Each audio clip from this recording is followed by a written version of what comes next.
लोग बोलते बाबा जी तुम नौजवानों को भड़काते हो, तो क्यों नहीं भड़काओ नौजवानों को? एक बार बताओ, पूरे देश के इतिहास में आज तक एक भी 50 साल के बुजुर्ग का नाम बताओ जिसको फांसी हुई हो? हुई क्या? एक का नाम बताओ। ये दिल्ली में बैठकर चिल्ला रहे हैं, बाला साहब पे भी चिल्लाएंगे, नरेंद्र मोदी पे चिल्लाएंगे, इन पे चिल्लाएंगे, संघ पे चिल्लाएंगे, ये सांप्रदायिक हैं, हमने देश को आजादी दिलाई। पर मैं चैलेंज करता हूं पूरे देश के और पूरे प्रदेश के, शिंदे साहब से सोनिया गांधी से लेकर यहां के मुख्यमंत्री तक, एक कांग्रेसी का नाम बताओ जिसको फांसी हुई हो।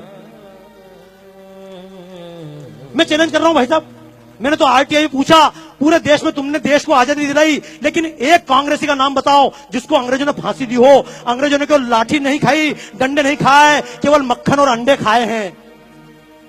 लेकिन समस्या है, इस देश का नौजवान भगत सिंह क्यों नहीं बनना चाहता? इस देश का नौजवान शिवाजी क्यों नहीं बनना चाहता? इस देश का नौजवान फांसी क्यों नहीं खाना चाहता? नौजवान को गाली देना आसान है, लेकिन कहूंगा दोस्तों, पूरे जीवन में महात्मा गांधी ने कभी एक डंडा खाया? बोलो हाँ या ना? नहीं खाया। जिन्होंने पूरे जीवन में डंडा नहीं खाया, उनके नाम से हमने 1 से लेकर 1000 तक के नोट चलाए, लेकिन जिस भगत सिंह ने फांसी खाई उसके नाम से हमने 100 का नोट का चित्र नहीं छापा। हमने शिवाजी के नाम से 50 का चित्र नहीं छापा। और सांप्रदायिकता की बात नहीं है, ये शिवसेना के मंच से खड़े होकर कहना चाहता हूं इस बात को, अशफाक उल्लाह की कुर्बानी भूल ना हम पाएंगे। क्योंकि लोग सीधा आरोप लगाते हैं तुम तो मुसलमान के खिलाफ हो, तुम सांप्रदायिक हो। तो एक बात कहना चाहता हूं आज इस पुण्य तिथि के अवसर पर कि अशफाक उल्लाह की कुर्बानी भूल ना हम पाएंगे। जब अशफाक उल्लाह खान लड़ रहा था आजादी के मैदान में, तो मुल्लों ने समझाया था, कठ मुल्लों ने, अरे अशफाक क्यों इसके लिए जान देते हो, तुम तो मुसलमान हो। तो अशफाक उल्लाह खान ने कहा था, कुछ आरजू नहीं है, बस आरजू यही है, रख दे कोई जरा सी खाके वतन कफन में। मर गया अशफाक उल्लाह खां। लेकिन ये मुसलमान के नाम से वोट लेने वालों ने आज तक अशफाक उल्लाह खां के नाम से 10 रुपए का नोट नहीं चलाया। इस देश की लड़कियां, झूठ मत बोलना, पूछना अपनी बच्चियों से, क्यों लव जिहाद के चक्कर में फंस जाती हैं? लक्ष्मीबाई नहीं बनना चाहती, जीजाबाई नहीं बनना चाहती, कैटरीना कैफ बनना चाहती, दीपिका पादुकोण बनना चाहती, क्यों?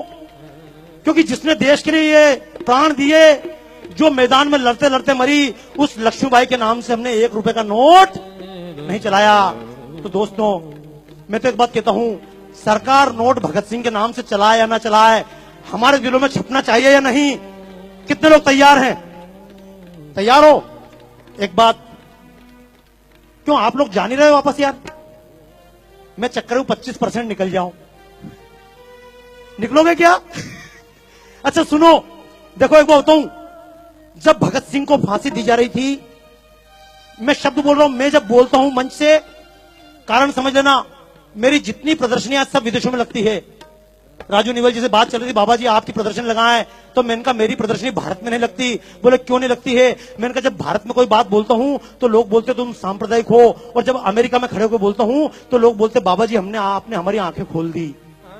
तो कारण समझना दोस्तों, जब महात्मा गांधी ने लॉर्ड इरविन से बातचीत की थी, समझौता हुआ था, तो लोगों ने कहा था महात्मा जी, भगत सिंह ने किसी की जान नहीं ली है, संसद भवन के कोने में बम फेंका है, किसी व्यक्ति पर नहीं फेंका। आप भगत सिंह की माफी के लिए बात करो, शर्त रखो, भगत सिंह को माफ करो। तो महात्मा गांधी ने कहा था, ये भगत सिंह, ये अशफाक उल्लाह खां, ये क्रांतिकारी, ये चंद्रशेखर आजाद, ये क्रांतिकारी आतंकवादी हैं। तो मैं भी एक बात कहना चाहता हूं, अगर भगत सिंह आतंकवादी थे तो मैं भी आतंकवादी हूं। और ऐसे आतंकवादी देश के कोने कोने में पैदा करना चाहता हूं। क्यों?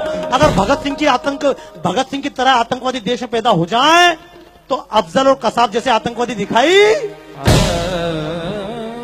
तो बोलो देश के नाम पे आतंकवादी बनना चाहते हो? अभी तक लोग मजहब के नाम पे आतंकवादी बने, जातियों के नाम पर आतंकवादी बने। हालांकि आतंक का मतलब यह नहीं कि बम लेकर निकल जाना, मारोगे किसको मारोगे? देशवासी को मारोगे क्या? लेकिन कम से कम और किसी को मारो मत मारो, अपने स्वार्थ को मार लेना। जब कभी वोट देने जाओ तो जाति देखकर वोट मत देना।